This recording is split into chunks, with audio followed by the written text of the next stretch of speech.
The Galaxy Council had convened in the Grand Amphitheater of Varnis Prime, a place where empires gathered to discuss peace, trade, and control. Representatives from over 200 civilizations sat beneath the glowing arches of the hall, their attention fixed on the holographic sphere at the center, a shimmering image of Earth, blue and quiet. To them, it was a backwater world, a primitive rock on the edge of the Orion Arm. No one in that hall considered humanity a threat. Their latest resolution had been simple: contain the humans. The Terrans had refused to submit to the Galactic Concord's resource levy, had declined to surrender sovereignty, and, worse, had ignored several ultimatums. The Council's patience had run out. A blockade was to be placed around Sol, their fleet stationed near the asteroid belt, to ensure compliance.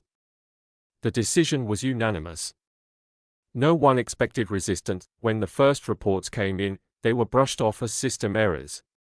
Patrol ships near Jupiter reported strange energy signatures, unidentified objects moving faster than any known drive could manage. The analysts laughed. Human propaganda, they said. They are just trying to bluff. But when the patrol fleet vanished, hundreds of ships gone without a trace, the laughter stopped. Earth remained silent. No transmissions, no messages of surrender, no signs of panic. Only silence from the blue world. For the Council, that silence was unsettling. It wasn't defiance. It wasn't fear. It was waiting. The Council dispatched a full battle group, 1,000 ships under Admiral Vorx, to restore order. The fleet approached Sol in formation, shields up, weapons primed. Then, every screen went dark. The fleet's comms were flooded with a signal, a single human voice, calm and emotionless. This is Terran Command. You have entered restricted space. Leave now. The aliens didn't respond. They were the Galactic Council's mightiest force. They didn't take orders from primitives. What came next was recorded only by one drone that managed to flee before its destruction. The recording showed flashes of white light, space itself bending, and alien warships disintegrating in silence. Some weapon, erased their existence. The humans had struck back, not with desperation, but precision. The Council refused to believe it. They accused each other of sabotage, of misinformation. But then came the data leaks, encrypted messages from the few survivors. They are using weapons that bend gravity. Our shields do nothing. They knew exactly where we'd be. It was impossible. Humanity didn't have that kind of technology. Yet, there it was, proof, undeniable and terrifying. In the weeks that followed, entire sectors went dark. Council outposts along the Terran border were found abandoned, their databanks wiped clean, their ships melted into slag. Not a single human vessel had been visually confirmed. They struck like ghosts, swift, unseen, unstoppable. Rumors spread among the galactic populace.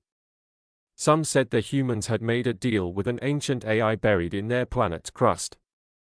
Others whispered of forbidden quantum drives powered by collapsing stars. Whatever the truth was, the results were the same. Humanity was no longer prey. Finally, the Council demanded an explanation.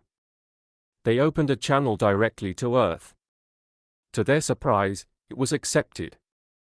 The image that appeared on their display wasn't of a diplomat or a general, but of a human civilian, standing in front of a massive window overlooking Earth's orbit. His eyes were calm. His tone was measured. You attacked our home, he said. Now you see the consequence. Then the transmission ended. The Council tried to retaliate. They sent 3 fleets, the largest military movement in galactic history. They never returned. Sensors across multiple systems captured strange gravitational waves, then silence. The war was over before it began. The species that had once been mocked as unstable and emotional had become the nightmare whispered in command halls. The phrase, "Don't provoke Earth," became a universal proverb. No one wanted to end up like the Vorx Armada, vanished into starlight. Within months, the Council disbanded its human containment initiative. Trade embargoes were lifted, and envoys were sent with gifts and treaties. But humanity didn't respond. They neither accepted peace nor declared war. They simply ignored the galaxy. Years passed. The great empires of the stars began to rebuild, but their eyes often turned toward Sol, where human ships occasionally appeared, observing, silent, watching. The mere sight of a Terran vessel was enough to halt skirmishes and silence disputes. Scholars began calling it the Age of Restraint. Empires expanded more cautiously, alliances formed more quietly, and all policies were made with one unspoken consideration: what would the humans think? The Council archives, once filled with decrees and proclamations of superiority, now contained a single new directive, written in the aftermath of the Terran retaliation: do not interfere with Earth. It was the first law every new representative learned. No one could explain how humanity had advanced so far so quickly. Some believed they had always possessed the knowledge but chose to remain hidden until provoked. Others theorized that war itself had awakened something ancient in them. Whatever the truth, one fact remained: the Galaxy Council had underestimated the one species that refused to kneel, the one species that struck back not out of conquest, but out of principle. Humanity did not fight for domination. They fought because someone dared to touch home, and so, the galaxy learned a lesson carved into its very stars: never strike first at Earth, for when humans rise in unity, even the cosmos trembles. Whispers of that fateful retaliation spread far beyond Council space. In the dark corners of the Spiral Arms, pirates, mercenaries, and slavers all spoke of the same thing: the humans had changed. Entire syndicates vanished overnight, their fleets found drifting and cold, hulls torn apart as if by invisible hands. No demands were made, no warnings issued. Those who preyed upon humans simply ceased to exist. Planets that once mocked Earth's defiance began to reconsider. They withdrew their propaganda, deleted their anti-human decrees, and pretended they had always supported Terran independence. Even the most arrogant empires, the ones who had called humanity barbarians with delusions of grandeur, fell silent when their satellites started detecting unknown Terran probes orbiting their borders. Humanity never invaded a single world. They didn't seize territory or resources. They didn't need to. Their message had been clear enough: leave us be. And in that silence, the galaxy trembled more than it ever had under open war. The scientists of the Council tried to understand the new Terran power. They examined every fragment of data, every burst of radiation, every magnetic anomaly. The results defied reason. The energy readings from human weapons didn't align with any known source, they bent the laws of physics themselves. It's as if they've rewritten reality, one physicist whispered. Fear turned to awe. Or turned to reverence. Some began to see humanity not as equals, but as something else entirely: an ascendant civilization, walking a path the rest of the galaxy could no longer follow. Pilgrims from distant systems traveled to Sol's borders just to glimpse the planet that had humbled the Galactic Council. The humans didn't respond to the worship, nor the fear. They continued their expansion quietly, sending colony ships to uninhabited systems, terraforming worlds with silent precision. They didn't boast, didn't negotiate, didn't threaten.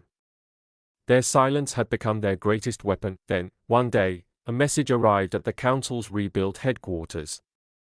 It came through hundreds of encrypted relays, bypassing every defense system as if they weren't there. It contained only 3 words: we remember everything. That sentence sparked panic across the Council. It wasn't a threat, not directly, but the implication was undeniable. The humans hadn't forgiven. They hadn't forgotten. Every empire that had voted for their subjugation now wondered if their name was written somewhere on a Terran ledger, waiting for the right moment to be erased. To prevent another disaster, the Council voted to make Earth a neutral sovereign zone, free from oversight or regulation. It was the first and only time in history that the Council had granted complete autonomy to a non-member species. But the humans never acknowledged the decree. They didn't need anyone's permission to exist. Centuries later, historians would mark that era as the turning point of galactic civilization. It was the day fear of war was replaced by fear of humanity's silence. Empires that once boasted of conquest now measured every decision against the possibility of Terran attention, and yet, despite the fear, there was fascination. The humans had shown restraint. They could have destroyed the galaxy, but they didn't. Some alien philosophers began to wonder if the real power of humanity wasn't their weapons, but their will. A will that refused to bow, refused to forget, and refused to yield even to the infinite stars. Stories spread among the stars, of Terran doctors arriving in war zones, healing both sides without a word. Of Terran engineers restoring dying planets, asking for nothing in return. The same hands that had wielded annihilation now rebuilt what others had destroyed. It became clear that humanity didn't want to rule the galaxy. They wanted to remind it what strength really was, not dominance, but conviction. And for the first time in millennia, peace began to hold. The Galaxy Council, now humbled and reformed, built a monument at the center of Varnis Prime. A massive obelisk of black stone, etched with a single phrase in human and galactic script: "Do not mistake kindness for weakness." No one dared to question the meaning.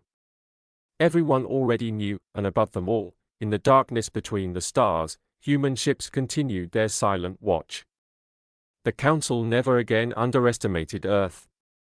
They had learned, through fear, through loss, through awe, that humanity's vengeance was not born of hatred, but of love, love for their world. Love for their people.